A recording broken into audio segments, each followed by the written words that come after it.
वर्ष 1925 में अपनी स्थापना से वर्तमान समय तक संघ ने संपूर्ण भारतीय समाज को संगठित कर भारत को परम वैभवशाली राष्ट्र बनाने का जो सपना देखा था, वह साकार होने के पथ पर अग्रसर है।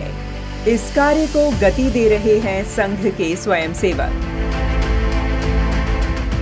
संघ के स्वयंसेवक अपने कार्यों और जीवन यात्रा में संघ के मूल दर्शन से जुड़े रहते हैं।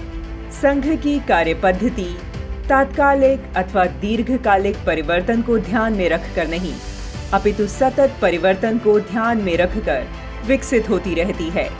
शायद यही कारण है कि 97 वर्ष की इस यात्रा में संघ की समाज में स्वीकार्यता लगातार बढ़ी है। लेकिन एक समय ऐसा भी था जब दुर्भाग्य से संघ के प्रति अज्ञानता और पूर्वाग्रह रखने वाला एक वर्ग भारत में भी विकसित हुआ। वास्तव में यह संघ विरोधी मन नहीं था, यह अंग्रेजों की मैकाले नीति से प्रभावित राष्ट्र विरोधी स्वर था, जिसका विचार, चिंतन और जीवन पद्धति अभी भी अंग्रेजी शिक्षा प्रणाली और यूरोपीय जीवन शैली से प्रभावित थी। इन्हें जब भी अवसर मिला, इन्होंने संघ को नीचे गिराने, संघ की गलत छवि समाज में प्रस्तुत करने और संघ के विषय में संघ की मूल अवधारणा के प्रतिकूल दुष्प्रचार करने में अपनी सारी शक्तियों को लगाया। लेकिन कहते हैं सत्यमेव जयते, और हो भी वही रहा है। अंततः ऐसी शक्तियां पराजित होती दिखाई दे रही हैं। संघ धीरे धीरे ही सही, किंतु भारतीय जनमानस में उस राष्ट्रीय बोध और राष्ट्रीय गौरव को जागरूक करने में सफल हुआ है, जिसके उद्देश्य से उसकी स्थापना हुई थी। वह था संपूर्ण भारतीय समाज को संगठित कर भारत को परम वैभवशाली राष्ट्र बनाना। संघ कभी भी अपने कार्यों के प्रचार पर बल नहीं देता, वह राष्ट्रीयता के प्रसार पर विश्वास रखता है।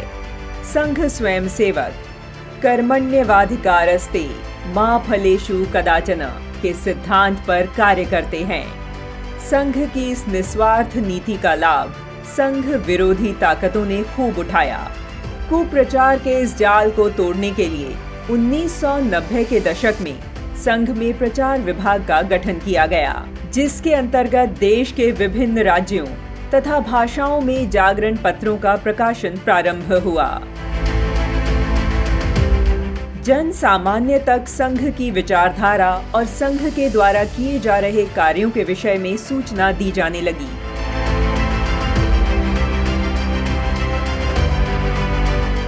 समाज में संघ की स्वीकार्यता और संघ के प्रति समाज के जुड़ाव का अनुमान हम इस बात से लगा सकते हैं कि समाज में जब जब स्वयंसेवकों द्वारा जन परिवर्तन और राष्ट्र निर्माण की यात्रा निकाली, समाज ने उसका दिल खोलकर स्वागत किया।